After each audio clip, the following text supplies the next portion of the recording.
Vamos, si estamos en una guardia, ¿no? Si estamos en una guardia y la llana que se fue, que no sé dónde está. Si Yo estoy estamos acá, en profe, una... por las dudas, pero no tengo una Ah, cámara para gracias. prenderla. Bárbaro, Leo, dale.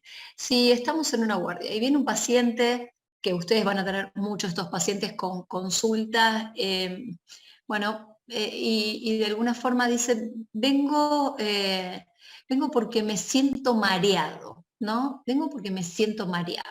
Entonces, el primer motivo de consulta básicamente es, bueno, ¿cómo vamos a hacer para decir este paciente que viene con un mareo, es realmente un mareo, es un vértigo, ¿no? Entonces nos vamos a posicionar dentro de lo que nosotros decimos motivo de consulta, ¿no? Tratar de ponernos de acuerdo con el paciente por qué ha venido a la guardia, ¿por qué, qué lo trae. Porque el paciente viene y le dice, bueno, vengo porque me siento mareado, pero ¿qué llama usted mareo? Entonces muchos pacientes dicen, no, tengo como una sensación de que la cabeza la tengo vacía, a eso le llamo mareo. Bueno, eso no es vértigo, eso es, nosotros le decimos síndrome de cabeza vacía, ¿no? Pacientes que tienen como un embotamiento, pacientes de tercera edad que empiezan a tener algo de deterioro cognitivo, y a nivel internacional eso se ha llamado síndrome de cabeza vacía. Y como el paciente no sabe cómo explicarlo, le pone el nombre de mareo vértigo, ¿no? Y bueno, ¿y de cuándo me viene pasando? No, yo hace 20 años, 10 años que estoy así. ¿No? Que siento como un embotamiento, ¿no? Síndrome de cabeza vacía. Otra cosa por lo que puede venir el paciente y confundir el vértigo con mareos y decir, no, vengo porque vengo mareado. Ajá, ¿y usted qué llama mareo? Y no, que cuando me levanto de la silla rápido y quiero arrancar a caminar, como que me voy para un costado. O como cuando voy caminando con una amiga por la peatonal, siempre me voy para un costado. Y como que mi amiga me dice, che, deja de apretarme, ¿no? Como que me lateralizo. Fíjense que eso que el paciente le llama mareo, no es mareo, es inestabilidad. Entonces ya tenemos dos motivos de consulta de pacientes que vienen por un supuesto mareo-vértigo y en realidad es síndrome de cabeza vacía e inestabilidad. Y después puede venir un paciente que diga, no, doctora, ¿sabe que vengo porque en realidad tengo una sensación como que todo me gira, como que todo me da vueltas, o que yo soy la que giro con respecto al entorno? Y entonces ya nos vamos metiendo dentro del capítulo de eso sí le llamamos vértigo, ¿no? Entonces, vamos a tratar de recordar básicamente estas estructuras que son las del laberinto. Recuerden que vieron que muchos pacientes le dicen, no, vengo porque tengo un problema, tengo vértigos, tengo un problema del oído medio. ¿En el oído medio está el laberinto? No, en el interno. No. Bueno, típico que el paciente dice, el oído, tengo un problema en el oído medio, vengo por problema del laberinto. El laberinto está en el oído interno y ocupa un lugar junto con la cócleo caracol, ¿sí? Y este es un dibujo antiguo de lo que es el laberinto. Este es el utrículo, para recordar un poco de anatomía, este es el sáculo, estos son los canales semicirculares, algo horizontal, este es el anterior o superior, y este es el posterior, ¿sí? Bien, préstenme atención porque básicamente quiero que entiendan esto. Voy a tratar de ponerme enfrente de la cámara. La disposición del laberinto en el espacio es así. Yo tengo los canales semicirculares anteriores que están como si fueran dos brazos de jarra hacia adelante. ¿Ven? Hacia adelante. Esas posiciones de los canales horizontales anteriores, perdón, de los canales semicirculares anteriores. Los canales semicirculares posteriores están para atrás. ¿Ven? Hacia atrás, tienen esta disposición. Y los canales horizontales están así, hacia adelante. Las manos son las ampollas o ámpulas, están hacia adelante y un poquito hacia 30 grados hacia arriba.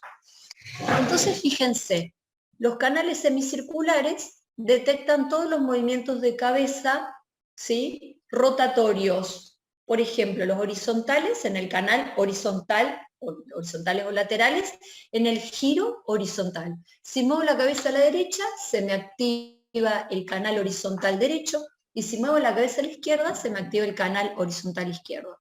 Si llevo la cabeza para adelante, los canales anteriores, y para atrás canales posteriores. Y si ¿qué canal anterior y qué canal posterior? Bueno, si giro la cabeza a la derecha y lo acuesto al paciente para atrás, estoy testeando canal posterior derecho. Giro para la izquierda y están ubicados en esos 3 planos del espacio. ¿Se entendió cómo están los canales semicirculares? Sí, sí. ¿Sí? Perfecto, perfecto. Entonces,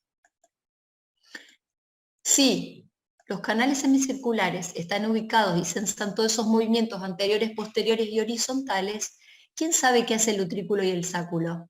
¿Alguien recuerda para qué sirven el utrículo y el sáculo o qué captan? ¿A alguien se le ocurre? Gutiérrez Silvestre. Ni la veo a Gutiérrez Silvestre. Dice que no, que está el teléfono y que no tiene ni cámara ni audio, lo escribió en el chat. Entonces no está escuchando. Bueno, perfecto. ¿Alguien que se le ocurra? Bueno, el utrículo tiene las máculas utriculares que tienen otoconias u otolitos adentro que sensan los movimientos de desplazamiento, ¿sí? Entonces, las máculas utriculares están así dispuestas. Entonces, lo que hacen es, se activan, y están todas las otoconias así, se activan cuando vamos, por ejemplo, en un auto, ¿sí? Hacia adelante, ese movimiento de traslación, ¿sí? Entonces, cuando nosotros vamos en un auto, vamos sintiendo que nos trasladamos hacia adelante, y eso es porque se activan las máculas utriculares, ¿sí? Y están dispuestas así, con las otoconias arriba. En cambio, las máculas saculares en el sáculo están puestas así, verticales. Entonces sensan los movimientos para arriba y para abajo, de ascensor. Cuando subimos y bajamos en el ascensor o gravitacional, es el sáculo el que está detectando esa sensación, hacia arriba y hacia abajo.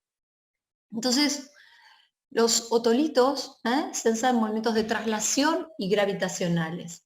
Así que cualquiera de estas cosas o cualquiera de estos elementos que se afecten, utrículos, sáculo, canales semicirculares, nos va a dar una sensación que llamamos vértigo. Bien, ahora bien, si nosotros tenemos bueno, los laberintos sensan los movimientos de la cabeza para un lado y para el otro, los movimientos de traslación y verticales. Pero hay algunos otros elementos en el cuerpo que nos ayuden a mantener el equilibrio. Sí. Por ejemplo, los ojos nos dan una información visual de dónde estamos ubicados en el espacio, ¿sí? Yo estoy viendo que estoy sentada, que tengo la cámara acá enfrente, que tengo la computadora, nos da una sensación, diríamos, una información de espacialidad, la de los laberintos de movimientos cefálicos. Y hay otra información que viene de los nervios periféricos, de los nervios que están en las piernas, en los brazos, que es la información propioceptiva o artrocinética, que le dice al cerebro dónde está ubicada cada parte del cuerpo en el espacio. Por ejemplo, yo cierro los ojos, ¿cómo sé dónde está mi mano y qué está haciendo si no la estoy viendo? Y bueno, porque de esos nervios que vienen de los músculos y tendones de los brazos y piernas, a través de la vía propioceptiva, ganglio sensitivo, médula posterior, llega hacia goliburda, tálamo y va a la corteza parietal, y dice el cerebro dónde está ubicada cada parte del espacio, cada parte del cuerpo en el espacio. Así que ya tengo 3 niveles de información para mantener el equilibrio: el visual, el laberíntico y los nervios periféricos con lo propioceptivo. Eso nos da una sensación de espacialidad, ¿sí? Bien. Ahora bien, el laberinto, para ejercer su acción, ¿cómo lo hace? ¿Cómo está comunicado con todo el cerebro? Tenemos el laberinto, el octavo par, ¿sí? Craneano, Del octavo par craneano se llega a los núcleos vestíbulo-oculares que están en la unión bulbo-protuberancial, en el tronco cerebral. Ahí tenemos unos núcleos del octavo par. Y de ahí, de los núcleos del octavo par, de los núcleos vestibulares, sale una vía que se llama vestíbulo espinal. O sea, de esos núcleos sale toda una vía hacia abajo, se conectan con las motoneuronas alfa de la médula y lo que hace es mantener el tono homolateral de ese laberinto. A ver, yo voy a hacer una prueba que quiero que miren y que sientan, miren lo que me va a pasar.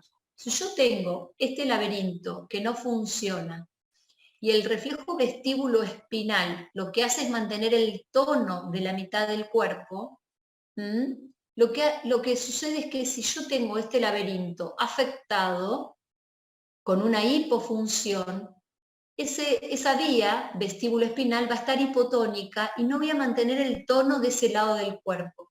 Entonces el paciente va a tender a caerse para el lado afectado, para el laberinto afectado.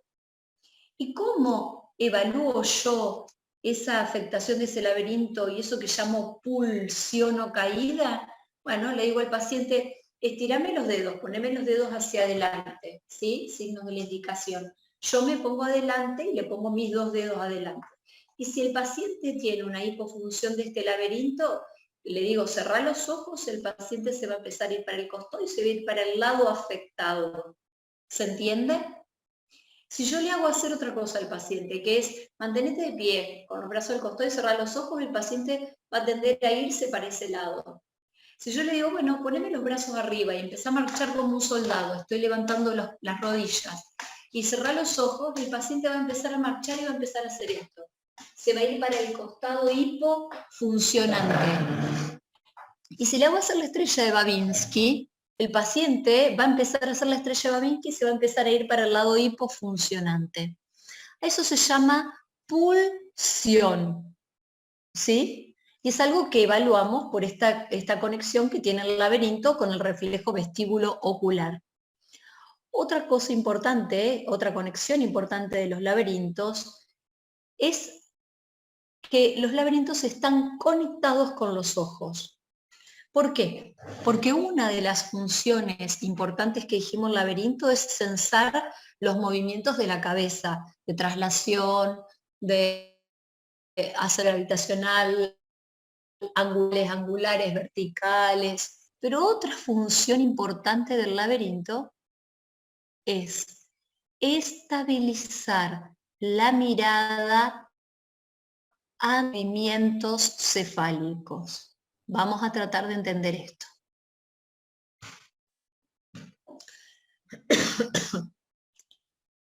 Los laberintos están conectados, dijimos, con los núcleos vestibulares en el tronco cerebral, y de ahí, de los núcleos vestibulares, sale una vía en donde se conecta, por ejemplo, el laberinto derecho, va al núcleo vestibular y estimula el recto externo contralateral y el recto interno homolateral. Lo vamos a tratar de desmenuzar despacito. ¿Qué pasa? Si el laberinto tiene la función de estabilizar la mirada ante los movimientos cefálicos, vamos a necesitar es que, si yo le digo al paciente, fije la mirada en este dedo, y le digo, no mueva los ojos de aquí, lo que vamos a hacer es llevar la cabeza hacia la derecha o hacia la izquierda, y ustedes ven que yo no estoy moviendo mi mirada fija de este punto fijo, ¿sí? ¿Eso por qué ocurre? Por ese reflejo del laberinto que tiene con los ojos, que cuando se activa el canal horizontal derecho, porque por ejemplo yo llevo mi cabeza hacia la derecha, se activa mi canal horizontal derecho, por ese reflejo lo que hace es activar el recto externo contralateral y el recto interno homolateral para que mis ojos no se muevan de la fijación de ese punto. ese reflejo, que es el reflejo vestíbulo ocular, así como el otro era reflejo vestíbulo espinal, porque el laberinto estimulaba las motoneuronas alfa y regulaba el tono muscular del hemicuerpo, este reflejo es la unión de los laberintos con los ojos para mantener estable la mirada ante la detección de los movimientos cefálicos. Porque si no existiría este reflejo vestíbulo ocular, mis ojos se irían con la cabeza. Si giro la cabeza para la izquierda, los ojos se me van para la izquierda. Si giro la cabeza para la izquierda, es como la cámara. ¿Vieron que con la cámara, si ustedes corren, la cámara pierde el enfoque, la fijación? ¿Sí? Tienen que detener la cámara para poder fijar. Nosotros no tenemos ese problema. ¿Por qué? Porque ante los movimientos estabilizamos los ojos para que queden en el mismo lugar, y lo que genera este reflejo es que ante un movimiento cefálico, por ejemplo, 180 grados a la derecha, lleve mis ojos 180 grados hacia la izquierda en forma contralateral y en el mismo grado de angulación para mantener fijos los ojos ante los movimientos cefálicos. ¿Se entendió este concepto complejo? Sí, profe, perfecto. Bien, bien. Les veo las caritas y les veo echando chispas, pero con aceptación. Bueno, bien. Esto es fundamental entenderlo porque todo el examen neurológico, neurotológico de vértigo es en base al reflejo vestíbulo espinal y al reflejo vestíbulo ocular. ¿Sí? Bien. Ahora, miren esto. Ustedes habrán visto que los pacientes que tienen un problema de los laberintos tienen algo que se llama nistagmus, ¿no es cierto? Ya lo han escuchado alguna vez. ¿Sí? Todos. Sí. El nistagmus es un movimiento de los ojos rítmico y, a ver, si ustedes, por ejemplo, tienen una hipofunción del laberinto derecho, los ojos y la dirección del nistagmus, ¿para dónde va a ser? ¿Alguien sabe?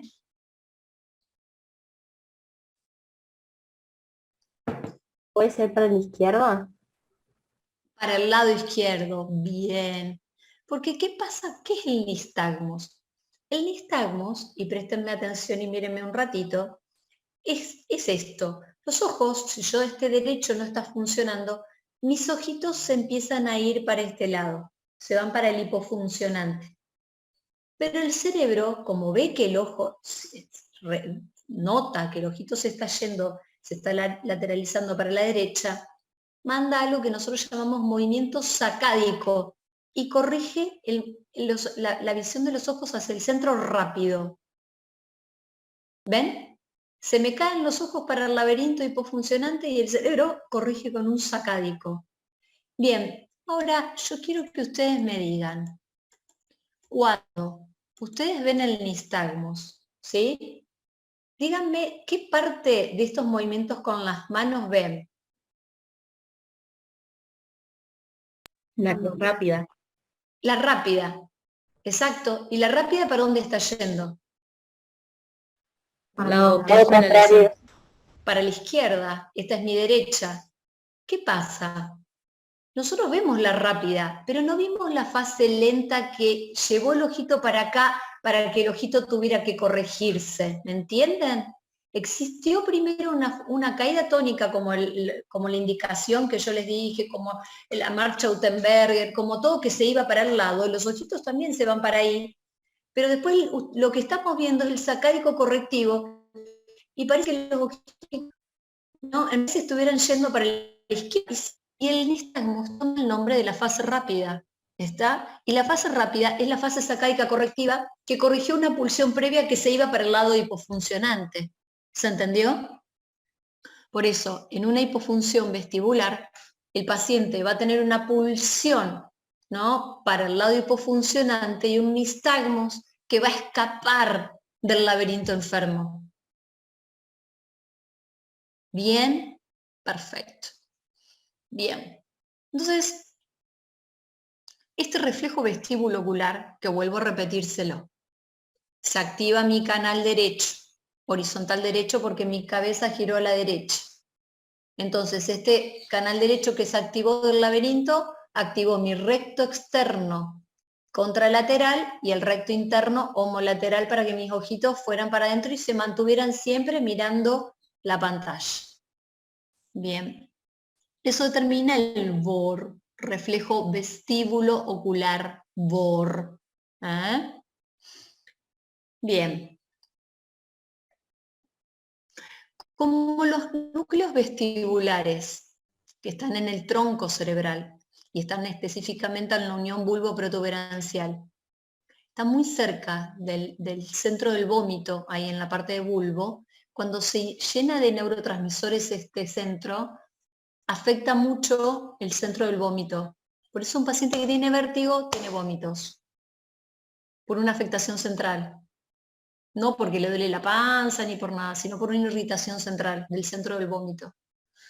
Entonces, fíjense, ¿no? El paciente tiene una hipofunción laberíntica y va a tener vértigo, todo le gira, porque, por ejemplo, está inflamado el laberinto derecho y al inflamarse está funcionando menos. Entonces, como funciona menos, el cerebro interpreta que este está activado, no que este funciona menos, sino que este está activado y que estamos girando, ¿no? Los dos laberintos están continuamente funcionando y mandando información al cerebro.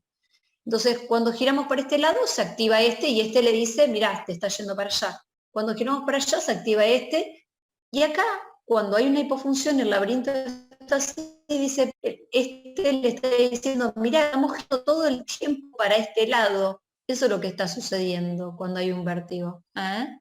Entonces, el primer síntoma o signo es la aparición de vértigo, sensación de giro.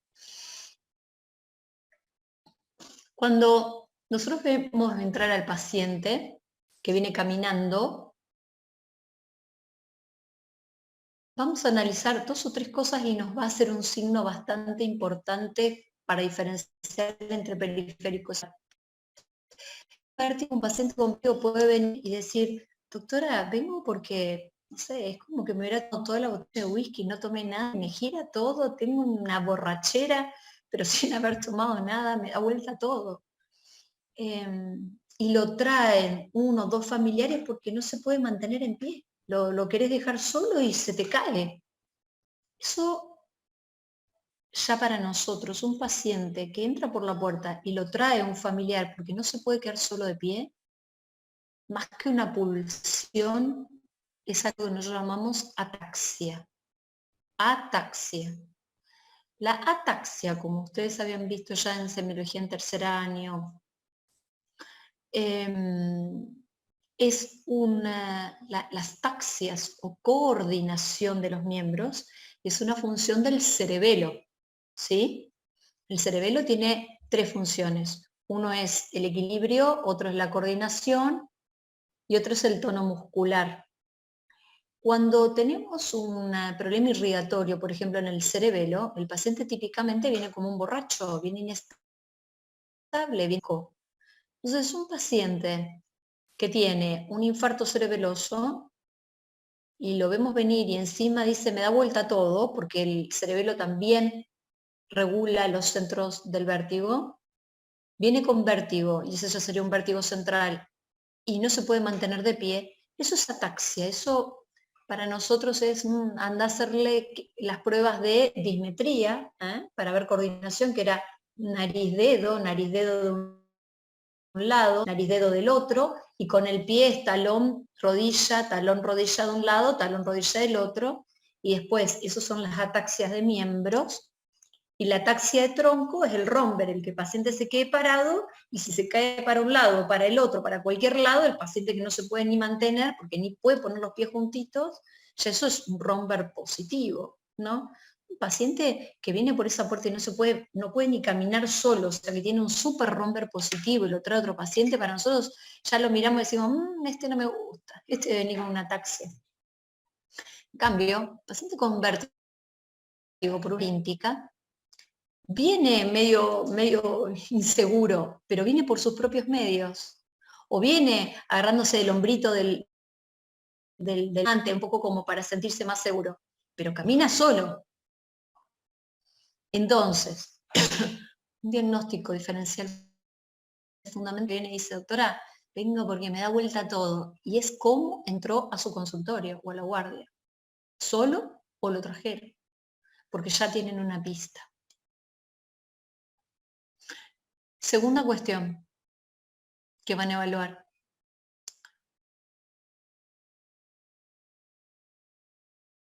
El nistagmus. El paciente se sienta, le van a empezar a ver los ojos, ¿sí? Y los ojos, eso capaz que mañana, que voy a ir a la facultad y que les voy a dar algo de síndrome meningio y vamos a practicar y vamos a ver si podemos ver algunos nistagmus. Los ojos entonces nos van a orientar a, en un vértigo periférico,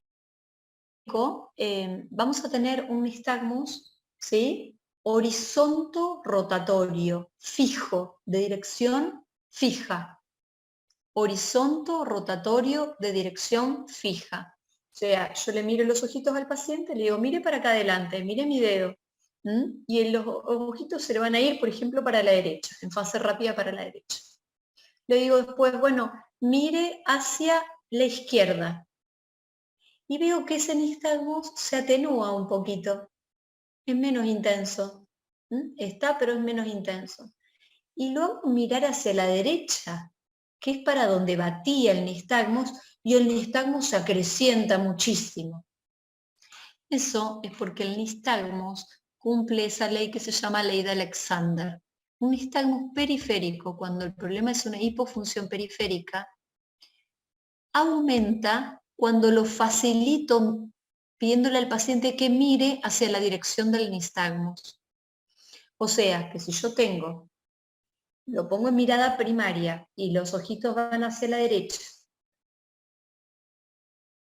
llevo hacia la izquierda para el otro lado y se inhibe un poquito, se atenúa, y lo llevo para la derecha, donde era más intenso y se acrecienta, cumple la ley de Alexander, ¿sí? Eso es típico de nistagmus periférico, no de nistagmus central.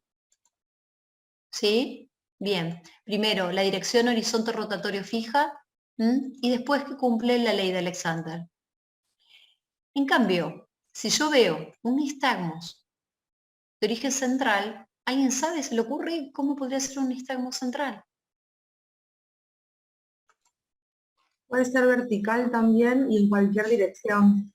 Sí, sí. Específicamente los nistagmus centrales pueden ser, recuerden, downbeat nistagmus, un nistagmus hacia abajo, ¿sí? Puede ser lo que nosotros llamamos nistagmus de mirada. ¿Qué es un nistagmus de mirada? Presten atención porque esto se lo preguntamos. Cuando el paciente mira hacia la derecha, el nistagmus bate hacia la derecha. Y le digo, bueno, ahora mira hacia la izquierda. Mira para la izquierda y el nistagmus que batía para la derecha cambia de dirección y empieza a batir para la izquierda.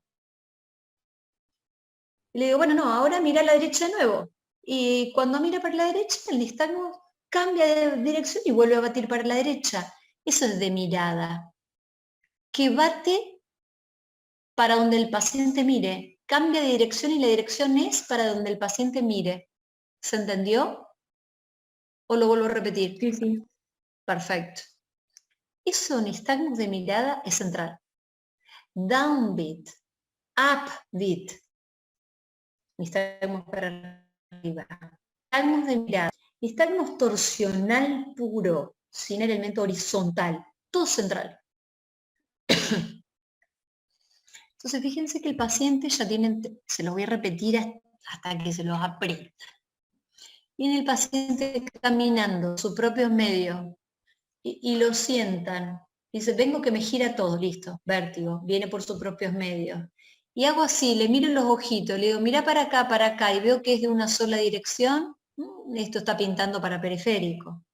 Y después le hago hacer la pulsión, le digo, a ver, poneme los deditos para adelante. Y si el nistagmus iba para la derecha y se cae para la izquierda, esto parece más un síndrome vestibular periférico.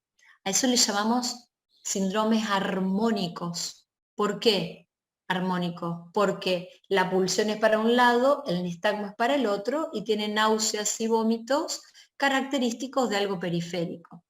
En cambio, viene el paciente que se cae en los tumbos, para un lado y para el otro, le hago un nistagmus que es downbeat, capaz que es de mirada, y nada de vómitos, y, o sea, disarmónico, no concuerdan las cosas, eso es típico de central. Si pasamos los slides, acá un poco, esto ustedes lo pueden tener siempre en para ir marcándole lo importante, lo tienen ¿cómo es? En un sitio que armamos de neurología para que ustedes puedan acceder a todos los power. Así que todos estos power están.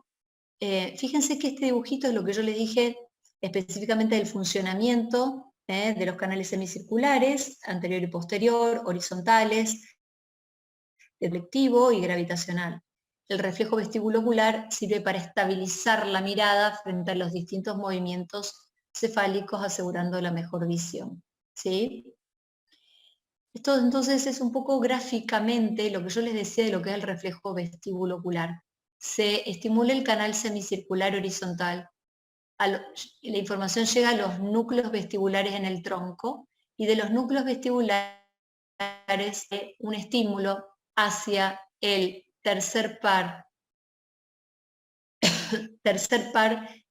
contralateral y sexto par homolateral, ¿no? Bien. Un poco más en forma gráfica de lo que es esto de reflejo vestíbulo-espinal, es lo que dijimos que cómo se controla la postura, que los laberintos estimulan el centro núcleo los núcleos vestíbulo-espinales, protuberancia, y sale la vía espinal hacia las motoneuronas alfa. Bien.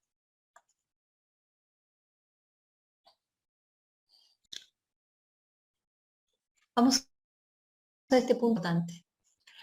Una cosa que nosotros preguntamos, vimos cómo entraba el paciente, vimos cómo era el nistagmus, vimos cómo es la pulsión, vimos si tiene vómitos. Y otra cosa que le vamos a preguntar al paciente y que es fundamental, ¿cuánto tiempo le ha durado la sensación de giro o el vértigo? Porque hay una clasificación fundamental dentro de la patología de vértigo, que es la clasificación del vértigo según el tiempo y la duración. Entonces, yo tengo un paciente que dice, doctora, yo me mareo cuando me acuesto o cuando me incorporo y me dura unos segundos y se me pasa. O sea, de segundos de duración, y siempre ante el mismo estímulo. Eso típicamente es un BPPV. ¿Qué es un BPPV? Un vértigo posicional paroxístico benigno. El vértigo posicional paroxístico benigno es porque se despegan las otoconias que están en las máculas utriculares, esas otoconias que estaban en el utrículo y el sáculo, y si nos vamos más arriba, las otoconias que están en estos órganos otolíticos, que es el utrículo y el sáculo, se despegan y se meten en alguno de los canales semicirculares. Por ejemplo, donde más normalmente se meten es en el canal posterior, porque es el que está más inferior. Si se desprenden de acá utrículo, fíjense que si se caen esas piedritas de calcio, normalmente van a ir al canal posterior. Entonces el BPPV más frecuente es el de canal posterior. ¿Y el canal posterior qué sensa? Sensa los movimientos cuando vamos para atrás o cuando nos incorporamos. Los movimientos que en el plano posterior. Entonces típicamente el paciente dice, doctora, no, yo cuando levanto la cabeza para tender la ropa, ay, me da vuelta todo un ratito y se me pasa. ¿Por qué? Porque este paciente que estaba en esta dirección, las otoconias están acá, y cuando el paciente se va para atrás se activa el canal y se mueven ahí dentro del canal posterior. Si mueve el paciente la cabeza para los canales horizontales, no se marea, solamente cuando pone en juego el canal que tiene las otoconias adentro. Entonces cuando el paciente se acuesta, ahí le da vuelta todo y se queda quietito. Cuando gira en la cama para un lado o para el otro, ahí se marea. Y se marea siempre para el lado en donde están las otoconias. Por ejemplo, y una de las maniobras que hacemos para BPPB es, el paciente viene y le dice, no, yo me mareo unos segundos, y se me pasa, cuando me acuesto, cuando levanto la cabeza, cuando me incorporo, ustedes automáticamente lo que van a hacer con ese paciente es, a ver si tengo los acá, seguimientos lentos sacádicos, quieren, necesitamos espontáneo. Pregunta, ¿existe algún motivo en particular por el que se desprendan las otoconias? O... No, normalmente puede ser, la mayoría de las veces son espontáneas, ¿no? Acá. La mayoría de las veces son espontáneas. Si las otoconias, también con algunos golpecitos tontos, o a veces secundario, por ejemplo, otro día tuve un paciente que tuvo un accidente, se cayó de la bicicleta, se dio la cabeza, ¡pum!, contra el asfalto, y a los 2 días vienen que le da vuelta todo cuando se acostaba y cuando se incorporaba. Y así que lo acosté, le hice esta maniobra, BP de canal posterior, le giré la cabeza para el lado, se gira primero para un lado, para el lado derecho, para detectar cómo está el canal posterior derecho. Y ahí se lo acuesta en la camilla, ¿sí? Como se hace acá. Se lo siente y se lo acuesta en la camilla y queda sobre el lado del laberinto afectado. Piensen que las otoconias están acá. Cuando lo acostamos al paciente y pusimos vertical el laberinto, las otoconias caen y activan el canal. Entonces el paciente empieza a tener un nistagmus vertical. Ay, me mareo, dice. Le dura un ratito el nistagmus y después 5, 10, 20 segundos y después se le va. Y cuando lo volvemos a sentar, el paciente se vuelve a marear por el movimiento de esas partículas dentro del canal semicircular. Con nosotros, un ejercicio muy sencillo que se llama maniobra de Epley, ¿sí? Después si no los vemos, maniobra de Epley, en donde le hacemos ir rotando la cabeza del paciente para que las piedritas primero caigan para acá y después vuelvan a entrar al utrículo donde salieron. Y le curamos el vértigo. Se llaman maniobras de reposición otolítica. Y el paciente entró con un vértigo desesperado, que fueron a una guardia, que le dieron betaistina, que le dieron Vipral, que le dieron Dramamine, y que sigue mareado, y ustedes hicieron trac, trac, trac, se mareó, troc, troc, y hicieron así, movieron la cabeza, se lo sacaron y se va sin vértigo. Fantástico. Los otolitos normalmente se meten en el canal posterior, a veces se pueden meter en el canal horizontal o lateral, ¿sí? Bien, si estaba en la cabeza del paciente para ese lado y se mareaba y no se mareaba, ahí nomás acostado, les giran la cabeza para el lado izquierdo, que no evaluaron, y ven, si en el lado izquierdo se marea es porque el BPPB era de canal izquierdo. Evalúan tanto el derecho como el izquierdo. ¿Perfecto? ¿Se entendió más o menos? Sí, profe. Bueno, muy bien. Ahora, ese vértigo es un vértigo de segundos de duración, ¿sí? Bien. Ese vértigo de segundo de duración, vamos a la primera clasificación, típicamente es un BPPB. Ahora viene el paciente con un vértigo que les dice, no, doctora, ¿sabe que yo voy de guardia en guardia y fui a un montón de otorrinos y lo que me está pasando es que tengo, no sé, empiezo con que pip, se me apuna, se me tapa, ¿vio como cuando usted se mete abajo del agua y se le tapa el oído, como que se apuna, y después me empieza a a hacer ruido? Y a veces estoy todo un día así, y al día siguiente me viene un vértigo tremendo. ¿Y cuánto le dura ese vértigo? Y me durará media hora, 40 minutos. Después quedo boleado todo el día, pero que todo me da vuelta y gira 40 minutos. ¿Eso le suena a algo?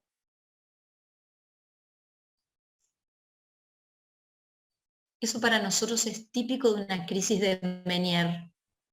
Crisis vestíbulo-cocleares, vestíbulo le decimos al laberinto, en donde se inflama Alternativamente, el laberinto y la cóclea, donde aparece el zumbido, la sensación de oído tapado, se apuna, como que está más sordo, es porque se afecta y se inflama la cóclea. Y después viene la afectación del laberinto. Entonces, vestíbulo coclear. Las crisis vestíbulos cocleares episódicas, así que aparecen, se le van, mejora, después la otra semana vuelve a tener, después empieza a tener casi día por medio, después casi todos los días, o sea que se va poniendo peor, para nosotros es típico de un síndrome de Meniere, ¿sí? Una enfermedad que es una canalopatía, en donde están afectados los canales de potasio, y entonces hay un hidrops, un aumento diríamos, de la entrada de agua dentro del laberinto, y este laberinto se genera en realidad es un problema de los canales de calcio, si no me equivoco, o calcio-sodio, y después cuando se genera la rotura de la membrana laberíntica, entra la perilinfa y genera una parálisis hiperpotasémica. La cosa es que el síndrome de Meniere responde muy bien a la beta-histina. Entonces, hasta ahora tenemos dos vértigos, que uno responde a maniobras y otro no. Pero uno dura, como dijimos, uno duraba segundos y otro venía con síntomas auditivos y duraba 30, 40 minutos. Bien. Y está el otro vértigo, que se llama vértigo agudo sostenido. ¿Sí? El vértigo agudo sostenido es el vértigo de duración. Y ese es el que le tenemos un poquito de miedo. ¿Y cuándo empezó usted con el vértigo? Y yo, son las 5 de la tarde y no me para de girar todo desde las 10 de la mañana. Horas. Hace 2 o 3 días que estoy con que me da vuelta todo. Horas, días, horas. Bueno, ¿por qué? Porque pueden ser 2 o 3 cosas, ¿no? Uno, una neuritis vestibular. ¿Qué es eso? Si nosotros vamos aquí, en los primeros gráficos, acuérdense, teníamos el laberinto, la cóclea y el nervio. Los nervios, neuritis, lo que es la neuritis es la inflamación del nervio. El nervio del octavo par puede verse afectado, por ejemplo, por el herpes virus. ¿Vieron la parálisis facial periférica? ¿Por qué ocurre la parálisis facial periférica? Porque el herpes virus afecta al nervio facial, el séptimo. Bueno, ese mismo virus, en vez de generar una parálisis facial del séptimo par, afecta al octavo y genera una parálisis del laberinto. Y en uno se le paraliza la cara y en el otro le da vértigo, porque tienen funciones distintas, los pares craneales. ¿Se entiende? Entonces, las neuritis vestibulares por el herpes virus pueden afectar el nervio y al inflamarlo, el laberinto no conduce el potencial de acción a través del nervio. Entonces da una hipofunción y dura horas. Y este es el típico caso de neuritis periférica que dijimos es armónico. Se cae para ese lado el laberinto hipofuncionante, el nistagmo para el otro lado, con náuseas, vómitos. Pero el de horas de evolución puede ser también un ACV cerebeloso. Entonces, el paciente que viene con horas de evolución, yo tengo que hacerle una semiología directa, dirigida, para poder ver si es periférico o central. El de segundos, ya les dije que es un BPPV, tienen que hacer las maniobras para acostarlo para atrás, que se llama Holpike, para ver si tiene vértigo. El de minutos con síntomas auditivos, ese es un Meniere. Pero el de horas van a tener que agudizar la semiología para ver si es periférico o central. Ya tenemos algunos elementos que dijimos, el tipo de nistagmus nos orienta a periférico central. La ataxia, la aparición de ataxia y no pulsión, o sea, un romber positivo, una dismetría con los brazos o con las piernas, eso es ataxia, eso es central. Una leve pulsión es periférico. Bien. Pero ahora vamos a ver que hay una cosa más que hacemos, una o dos cosas más que podemos hacer en consultorio, que nos puede hablar de periférico o central. Y ese es el test impulsivo cefálico. Test impulsivo cefálico. ¿Qué es el test impulsivo cefálico? Vamos a ver si yo puedo compartirles un video. Paso, hacen un recreíto un ratito. Deja de compartir. Y voy a ver si puedo irme a ver. No, acá no.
El test impulsivo cefálico, compartir. El test impulsivo cefálico básicamente es así. Diríamos, es una evaluación de lo que es el BOR o reflejo vestíbulo ocular. Lo mismo que estudiamos que el laberinto derecho, el canal horizontal derecho estimula el recto externo izquierdo y el recto interno homolateral, o sea que si se estimula mis ojos van para el otro lado, tratando de compensar el movimiento cefálico para mantener fija la mirada ante los movimientos. Lo que va a hacer el test impulsivo cefálico es evaluar ese BOR o ese reflejo vestíbulo ocular. Lo que se le va a pedir al paciente es, le va a decir, mire, fije en un punto la mirada, ¿sí? Y yo, con un movimiento corto y rápido, le voy a llevar de afuera hacia adentro. Si el paciente está fijando la mirada ya, yo tengo fijada la mirada en un palito que tengo ya adelante, le giro la cabeza despacito hacia afuera y le hago un movimiento corto de afuera hacia adentro. De afuera hacia adentro, ¿sí? Le llevo la cabeza a la derecha y se lo llevo hacia el centro. Le llevo la cabeza a la izquierda y se lo llevo hacia el centro, ¿sí?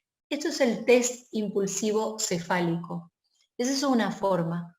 O le digo al paciente que fije la mirada y le llevo la cabeza del centro para afuera, ¿sí? Del centro para afuera, pero los movimientos son cortos y rápidos. Cortos y rápidos.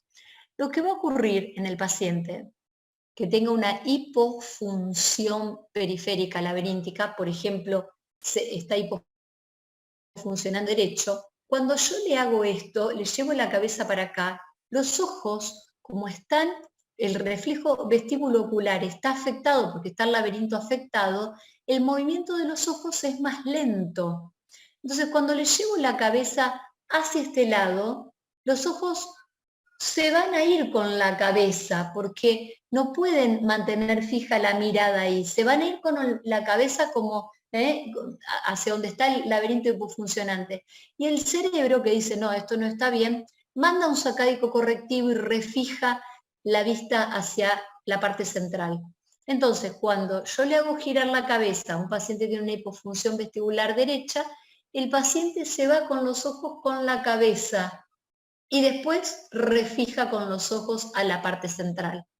En cambio, fíjense, si ustedes se fijan en el test impulsivo cefálico que yo me estoy haciendo, ¿no? Giro la cabeza para este lado y los ojos se van con la cabeza y después vuelven los ojitos para refijar, ¿sí? En cambio, cuando le giro para el lado que está sano, mis ojitos se mantienen mirando en el punto central, ¿sí? Cuando le hago así. Cuando le giro la cabeza para el otro lado, los ojitos se van y vuelven a refijarse. Eso es un test impulsivo cefálico patológico. ¿Por qué? Porque el VOR está afectado, porque el laberinto está afectado, y los ojitos no pueden estabilizarse fijando la mirada, no pueden mantener fijo la mirada, sino que se van con el movimiento de la cabeza. Eso, un test impulsivo cefálico positivo, es característico de hipofunción vestibular periférica. ¿Está? En cambio, un test impulsivo normal es un vértigo central.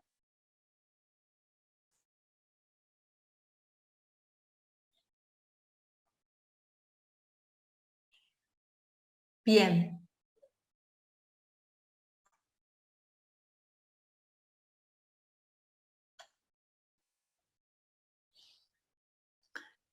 Otra cosa que es importante para evaluar es algo que nosotros llamamos skew, ¿sí? Skew o, ahora vamos a tratar de nistagmo central, esto es todo lo que les estuve, reacción de inclinación óculo-cefálica. Y esto aparece en los vértigos centrales, por una ACV, por ejemplo, como les decía, cerebeloso. El cerebelo. ¿Por qué una ACV en cerebelo genera vértigo? Porque el cerebelo regula los núcleos vestibulares del tronco, ¿sí?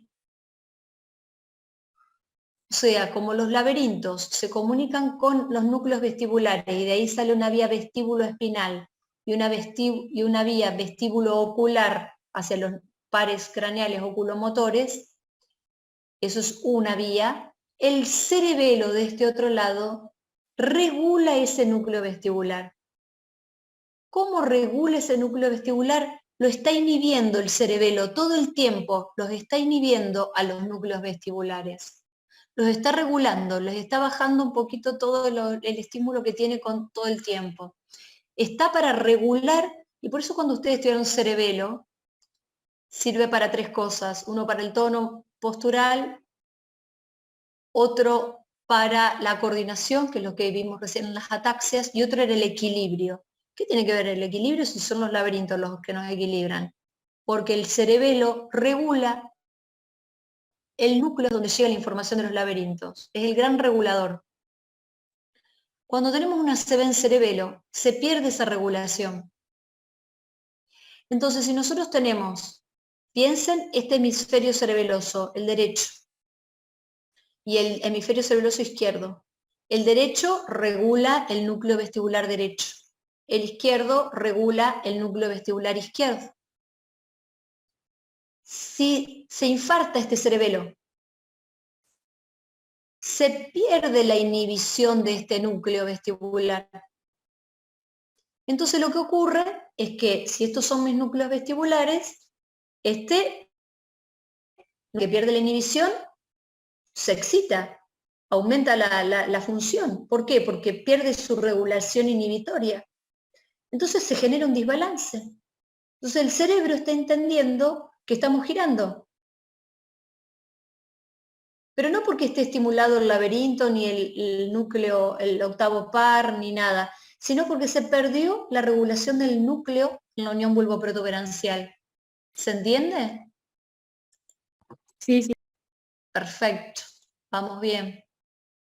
Entonces, una ACV de cerebelo va a dar ataxia, va a dar nistagmo central, va a dar vértigo. Y esos infartos cerebelosos que regulan pueden afectar algo que nosotros llamamos vía otolítica. Vieron que las otoconias que están pegadas al laberinto tenía los canales semicirculares y los órganos que se manejan con los otolitos, ¿no? Eso se llaman órganos otoconiales. Y la vía básicamente otolítica es los nervios que salen de este sensado de utrículo y sáculo. Y van por el octavo par, y van a los núcleos vestibulares, y van todos por el tronco. Cuando tenemos una afectación, el cerebelo se encarga de regular esta vía otolítica, ¿sí? ¿Y qué hace la vía otolítica? La vía otolítica regula básicamente un reflejo vertical de alineación vertical de los ojos. ¿Por qué no tengo un ojo más arriba y un ojo más abajo? ¿Sí? Porque básicamente estos ojos están nivelados, regulados, para que estén en una misma línea de verticalidad. Y a su vez esta vía otolítica lo que hace es que cuando inclinemos la cabeza, este ojo gire para este lado y este ojo gire para arriba.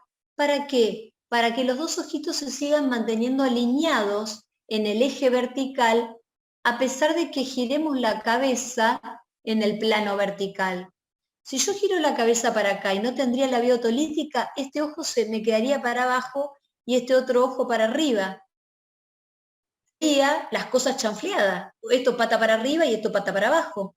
Para que no pase eso, existe la vía otolítica para rotar y descender y ascender, perdón, el ojo homolateral, rotar hacia adentro y descender el ojo contralateral.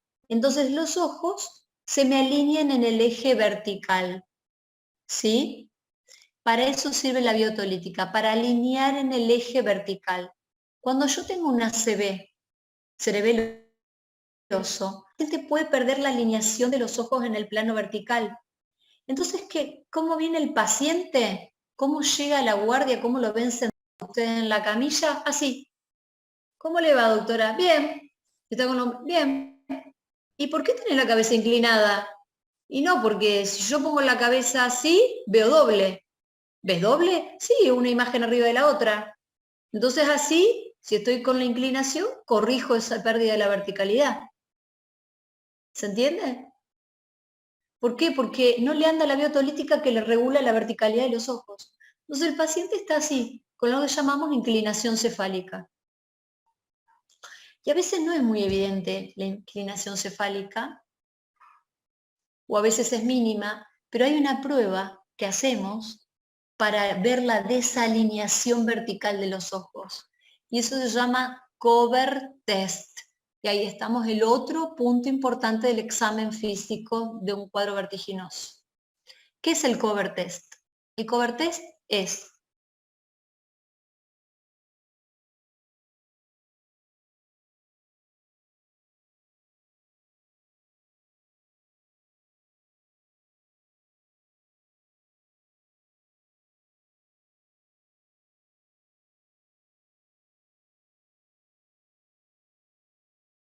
una oclusión alternante de los ojos.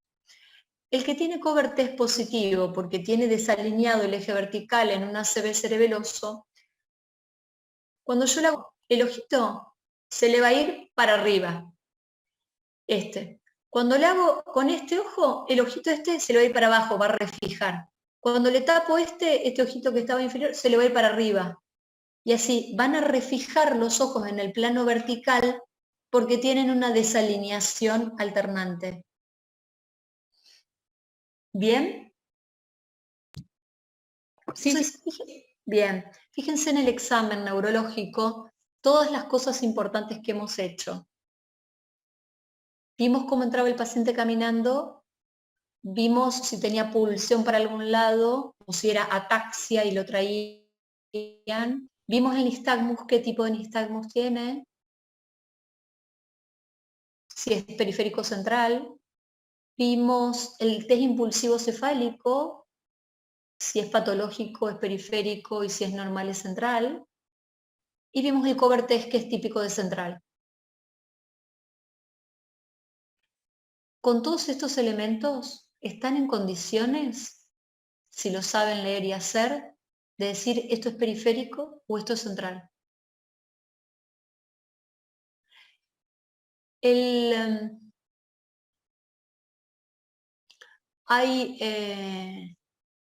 Después, en todo caso, acá van a ver, esto es un paciente que tiene una inclinación hacia la derecha.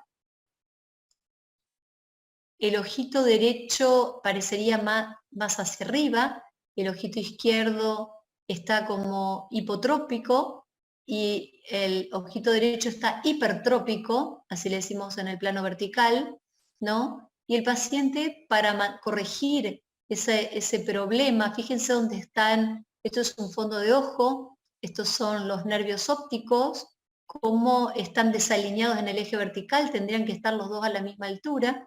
Y el paciente, como tiene un problema en la verticalidad, inclina la cabeza para alinear los ojitos en el plano vertical. Y fíjense, esto es una resonancia, ustedes pueden ver acá los cerebelos, ¿sí? A ver si puedo...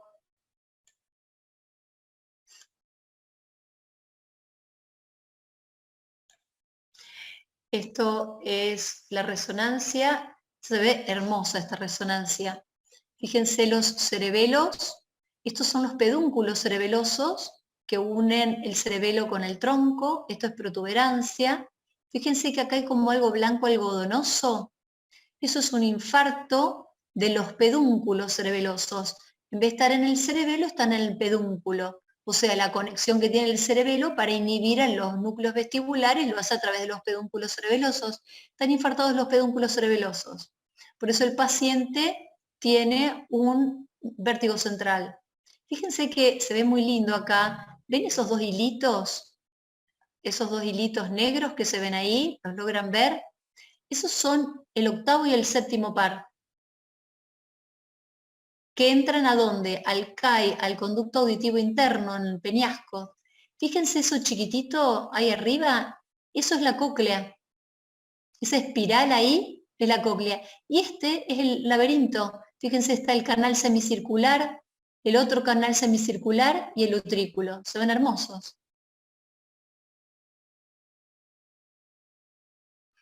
Bien. Perfecto. Esto entonces es básicamente, aquí vamos a poner, bien,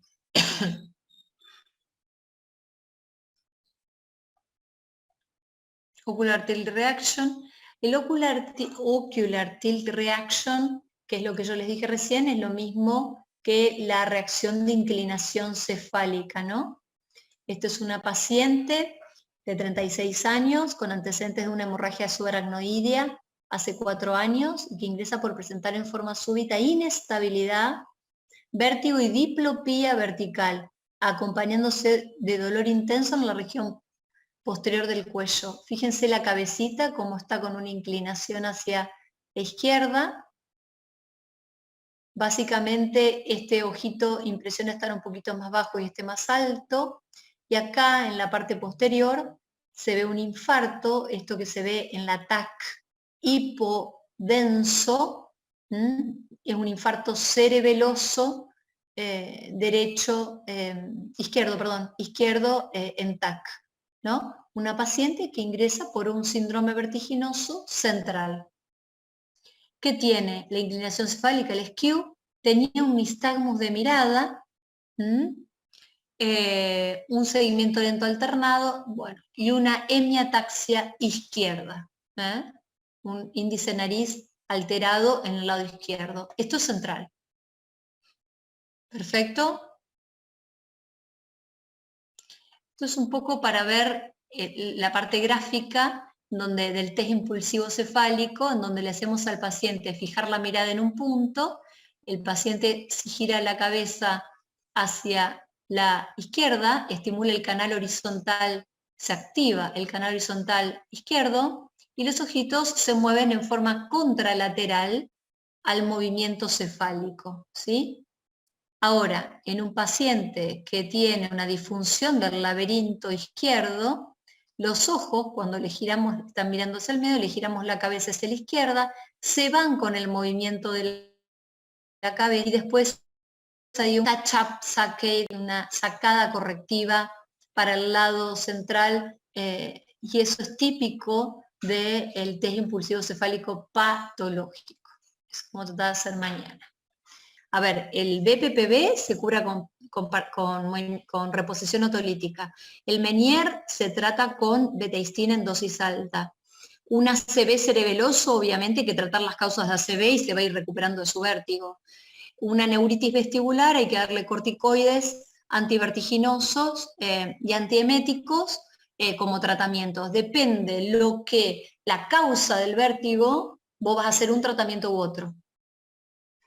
Lo que a mí me interesa es que cuando ustedes estén en una guardia o lo llamen a una emergencia, ustedes sepan cuándo hacer este examen físico básico que se hace al lado de la cama, y ustedes determinar a qué paciente ustedes van a levantar el teléfono y decir, che, necesito una cama para internar a un paciente, que lo vea un neurólogo porque estoy teniendo un paciente con un síndrome vertiginoso central, esto puede ser una ACV en curso, y a cuál otro parece que son partículas sueltas y le dicen, che, sacate un turno tranquilo mañana que te recolocan las partículas.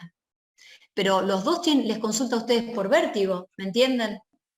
Y hay una excepción, que siempre al doctor Martínez le gusta, hay una excepción a todo. Vieron que hablamos del síndrome vertiginoso armónico, el que tiene la pulsión para un lado, el nistagmus para el otro, que es bien periférico, ¿no? Y que puede tener un test impulsivo cefálico patológico y decir, esto sí, esto es recontra periférico. Pero hay una excepción a esa regla, en donde hay algo que se llama pseudoneuritis vestibular, que el paciente tiene todo esto: nistagmus horizonte rotatorio a la derecha, pulsión a la izquierda, test impulsivo patológico, pero cuando ustedes le hacen, por ejemplo, el cover test, les da patológico, o tiene pérdida auditiva. Esos cuadros donde, diríamos, pueden parecer periféricos y son centrales, es un verdadero problema para los médicos de la guardia, ¿no? Para el médico de atención primaria. Por eso, si un paciente viene con todo esto, pero viene atáxico y viene con un cover test positivo, por más que tenga un síndrome periférico armónico, si tiene ataxia y cover test positivo, es una excepción y es central. Y se llama pseudoneuritis vestibular. No sé si se logró entender. Un paciente que tiene un test impulsivo cefálico patológico, que ustedes dicen, es periférico, el nistagmus horizonte rotatorio derecha y pulsión, pero tiene ataxia o cover test positivo, es central. Por eso tienen que evaluar todos los elementos para ponerlos en la balanza, y tomar la decisión de, este paciente con vértigo se interna